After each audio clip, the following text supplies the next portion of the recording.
Gente, então vamos conversar com ele. O integrante da transição que a gente vai entrevistar agora, acabou de ser anunciado, é uma voz bastante respeitada no mercado financeiro, no setor produtivo, vai tratar da área de indústria e comércio e entende de grita de mercado como poucos. Já está aqui comigo o deputado Marcelo Ramos. Fala, deputado, tudo bem? Muito bom revê-lo aqui depois dessa campanha puxada. E num dia em que, bom, sua fala pode fazer preço, né? O que o senhor está entendendo e que avaliação o senhor faz dessa reação extremada do mercado, muito nervosa hoje, a fala de Lula, a incerteza sobre qual vai ser o tamanho do espaço fiscal que vai ter de ser aberto para poder arcar com promessas de campanha, né? Para o senhor entende, está faltando uma sinalização muito clara, uma âncora de segurança? O senhor acha que Lula acerta no timing, por exemplo, ao ainda não ter apontado quem vai ser o cara dele na economia? Joga a bola para o senhor. Bem, Dani, uma alegria falar com você, falar com todos os telespectadores da CNN. E eu quero iniciar o meu comentário na parte final da sua fala e do comentário que foi feito antes dela. Nós precisamos separar aqueles operadores do mercado do dia a dia dos grandes investidores, que são os players principais da Bolsa de Valores e da captação de recursos no Brasil. Precisamos lembrar que ao tempo em que esses operadores do mercado, logo após a vitória do presidente Lula, faziam também uma grita de lamento, o Brasil foi enxurrado de dólares, o que trouxe o dólar para casa de quase R$5, numa clara demonstração de confiança de que o ambiente vai ser um ambiente de mais estabilidade do que o ambiente que nós temos hoje no nosso país. É importante lembrar que há uma carga também de ideologia nessa grita, porque nós tivemos uma esculhambação fiscal nesse último ano do governo Bolsonaro e não se viu em momento nenhum uma grita tão grande quanto essa, por conta de um discurso ajustado do presidente Lula. O presidente Lula não disse hoje nada que ele não tenha escrito e assinado na carta que fez ao mercado. Responsabilidade fiscal, equilíbrio fiscal, para que tenha algum recurso e alguma capacidade de investimento no que é essencial para o povo brasileiro, que é o direito de comer, que é o direito de trabalhar, que é o direito de estudar, que é o direito de ter uma saúde. E, ao mesmo tempo, o presidente Lula tem absoluta clareza de que um Estado quebrado não pode atender às demandas sociais. Então, encontrar a justa calibragem disso é o desafio de quem tem compromisso e responsabilidade com o Brasil. E o discurso do presidente Lula, eu estava lá, foi exatamente isso. O que o presidente Lula diz, ninguém pode contestar. Peraí, a economia vai bem num estado em que você tem o dólar baixo, a bolsa acima de 100 pontos e 33 milhões de pessoas passando fome? A economia vai bem para quem? Se nós não formos capazes de transformar essa riqueza da bolsa, de crescimento do PIB, de dólar baixo, em transferência de renda para as pessoas mais humildes. Agora, nós temos um problema orçamentário grave. Era preciso uma grita do mercado pelo fato do presidente Bolsonaro ter encaminhado um orçamento com 65 bi de déficit primário. Pelo presidente Bolsonaro ter aprovado uma PEC que mudou o período de apuração do IPCA para fins de definição do teto de junho a julho para janeiro a dezembro e ter projetado na LOA 7,3 e o Boletim Focus está dando agora 5,63, o que demonstra que o teto vai ser menor do que o que está previsto na LOA.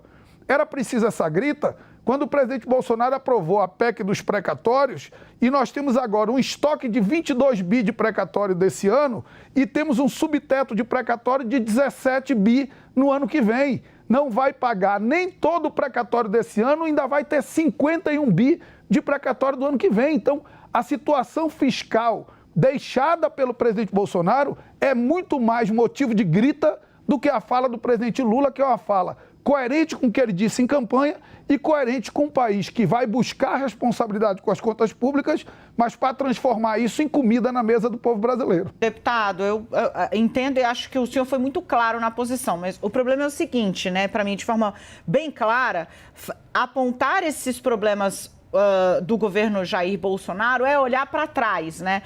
O que me chama a atenção e que eu acho que a gente deve focar aqui é no que a gente objetivamente está conseguindo apontar para frente. E nesse momento o que o mercado está dizendo é: eu não tenho ideia do que vem pela frente, não sei quanto vão gastar, quanto desse gasto é permanente e quem é que vai ser o goleiro, quem é que vai segurar essa bola. E eu acho que é uma demanda justa, que é preciso também ter essa, digamos assim, esse mapeamento, né? Olhar para trás é válido para estabelecer um ponto de comparação, mas não elucida, não acaba com o fato de que essas perguntas estão sem resposta ainda.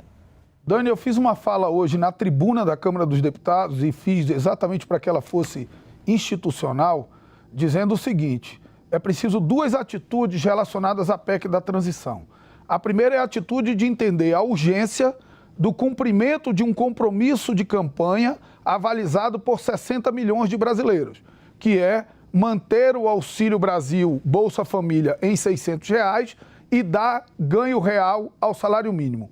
Para manter o Auxílio Brasil em R$ 600, nós precisamos de 52 bilhões de reais. Para dar 2% de ganho real no salário mínimo, nós precisamos de 9,7 bilhões de reais. Estamos falando aí em aproximadamente 62 bilhões de reais. Se você falar numa PEC de transição que chegue ali a 80, 100 bilhões, você ainda tem uma folga para algum outro gasto. Agora, e verbalizo isso como um aliado do governo, não acho que a PEC de transição tem que abrir uma porteira para todo tipo de gasto público. Eu já vi gente falando em pagar RP9 através da PEC de transição, já vi gente falando em pagar a Lei Aldir Blanc e Paulo Gustavo, que são absolutamente importantes no mérito, mas essa PEC é uma situação excepcionalíssima e, portanto, ela deve ser usada exclusivamente para o cumprimento desses dois compromissos de campanha. Como é que segura o Congresso, deputado? Essa que é a questão, né? Porque o Congresso pode emendar, abrir a participação do Congresso, o Congresso pode emendar. E aí, de novo, né? A experiência do senhor é muito melhor do que a minha, né? É difícil frear o parlamentar quando ele acha que aquele instrumento pode ser utilizado, inclusive, para garantir benesses que ele não quer perder, como é o caso da RP9, traduzindo aqui o orçamento secreto à emenda do relator. Eu acho que nós precisamos fazer sacrifícios, e esse será o meu esforço nessa parte final do mandato, a bem dos interesses da maioria do povo brasileiro. Não dá, Dani, para eu precisando de recursos para dar um Auxílio Brasil de R$ 600, eu tirar parte desses recursos para pagar a emenda de relator. É preciso cortar na carne, é preciso grandeza com o país. E aí não dá também para colocar na conta do presidente Lula a estripulia que o parlamento, porventura, faça dentro da PEC da transição. O que, na minha opinião, em algum momento vai ser feito é um gesto claro do novo governo, do governo eleito, no sentido de que, para ele, a PEC necessária é apenas aquela que garantirá os recursos para o pagamento dos R$ 600 e para o ganho real no salário mínimo. Eu acho que essa fala é importante para tranquilizar o mercado e para criar um freio de arrumação dentro do parlamento. Deixa eu trazer o Fernando Nakagawa para cá. A gente está ouvindo o Marcelo Ramos, ele é deputado federal, foi vice-presidente da Câmara dos Deputados, agora é integrante do grupo de transição da área da indústria e comércio, muito por conta do trabalho que tem no Amazonas, conhece a indústria, a produção de lá como poucos. Fernando Nakagawa está com você. Obrigado, Dani. Deputado, eu queria falar sobre comércio exterior. As políticas ambientais propostas pelo então candidato Lula, agora eleito, agradam muito o investidor internacional, agradam grandes mercados internacionais que estão cada vez mais preocupados com a questão ambiental. Mas, ao mesmo tempo, historicamente, o governo Lula, na época, né, foi um pouco mais protecionista do ponto de vista do comércio exterior do que, por exemplo, os governos de Temer e agora de Bolsonaro. A gente pode ter um caminho duplo nessa história, deputado? A gente ter melhor avaliação das políticas ambientais e, ao mesmo tempo, uma decisão de travar, por exemplo, conversas entre o Mercosul e a União Europeia? Eu penso o seguinte: primeiro, em relação à Amazônia, eu enxergo, e tenho certeza que o presidente Lula enxerga, a Amazônia como um ativo do nosso país e não como um passivo do nosso país. A Amazônia ela é lastro do nosso agronegócio exportador. Ele não existirá se nós não protegermos a floresta. A Amazônia tem uma capacidade econômica inexplorada por incompetência e por falta de um olhar econômico que possa gerar riqueza e renda, em especial para as populações tradicionais dessa Amazônia mais profunda, que é, por exemplo, regulamentar o mercado de carbono, criar regras mais claras de remuneração de serviços florestais. Então, acho que o presidente Lula vai olhar a Amazônia sob essa lógica econômica. Uma Amazônia que, em pé, pode dar uma mensagem melhor do Brasil para o mundo e pode gerar mais riqueza do que derrubada. Ninguém precisa da Amazônia para plantar soja. Ninguém precisa da Amazônia para plantar milho. A gente precisa da Amazônia para vender crédito de carbono. A gente precisa da Amazônia para vender serviços ambientais. E isso no mercado internacional hoje vale tanto ou mais do que essas commodities tradicionais. Então, acho que primeiro há uma mudança de visão, não só por protecionismo ambiental, mas também por uma visão da Amazônia como um potencial econômico para uma nova economia. Segundo, em relação a essa questão de protecionismo, e esse é um tema que eu debati muito nesse mandato, ninguém pode ser contra, no mundo moderno, a redução de imposto de importação, a redução de barreiras comerciais. Mas, por outro lado, nenhum país do mundo, nem o mais liberal do mundo, abre mão de proteger a sua indústria, porque a indústria é essencial. Instalada num país de dimensões continentais como o nosso, que tem que alimentar mais de 200 milhões de bocas, esse país precisa de indústria, porque a indústria é a atividade que mais agrega valor, que tem maior cadeia produtiva e que tem maior massa salarial. Então ninguém abre mão da sua indústria. Os Estados Unidos é liberal e não abre mão da sua indústria. Pelo contrário, se arrependeu de abrir tanto mão da sua indústria no período da pandemia, quando ficou cada vez mais dependente da China. Então isso há um retorno do mundo a uma atividade de valorizar a presença de parque industrial no seu país. No entanto, no mundo moderno não dá para manter proteções exageradas. Eu não sou contra reduzir imposto de importação ou estimular acordos comerciais do Mercosul com a União Europeia ou com quem quer que seja. Agora, redução de imposto de importação, criação de ex-tarifário, tem que estar acompanhado de previsibilidade, tem que estar acompanhado de diálogo com o setor da indústria nacional impactado e, principalmente, tem que estar acompanhado de calibragem com o custo Brasil. O Brasil não tem o ambiente de negócios da China. A competição é absolutamente desigual. Então, nós vamos melhorando o ambiente de negócios, com marco regulatório mais claro, com regras mais estáveis, com juros mais baixos, com financiamento a custo menor e com carência maior. E aí a gente vai diminuindo a necessidade de criar barreiras comerciais e permitindo que a nossa indústria possa competir num mercado mais aberto. Mas para isso precisa de controle das contas públicas, né, deputado? E, infelizmente, a gente não teve essa sinalização, pelo menos nas últimas horas. Mas eu acho que a gente está construindo. A gente não pode começar o governo pelo fim.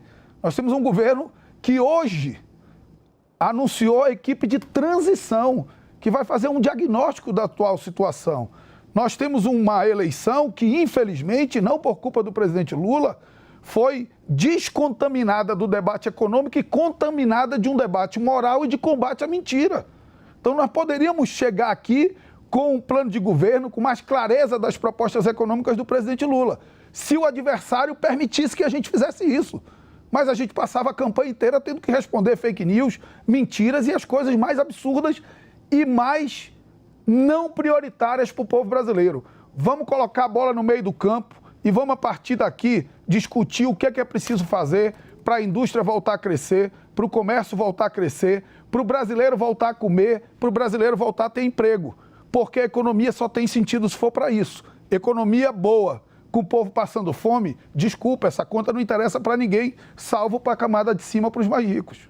Gente, deixa eu me despedir dele aqui no meu telão. Esse é Marcelo Ramos, deputado federal, uma das vozes mais presentes, mais respeitadas aqui pelos setores produtivos, tanto em São Paulo quanto no estado dele, em todo o Brasil. Integrante da equipe de transição, deu o seu recado. O senhor acha que sai hoje? Papum assim? Será que sai a PEC hoje? Não sei. Ainda não tenho essa sinalização. Ainda estou em Brasília, fico até a noite, espero ter alguma informação. Mas acho que tem que sair o mais rápido possível e com clareza do governo de quanto ele precisa, até para frear um pouco qualquer estripulia que venha do parlamento. E no mais, pedir tranquilidade para o mercado, tranquilidade para as pessoas.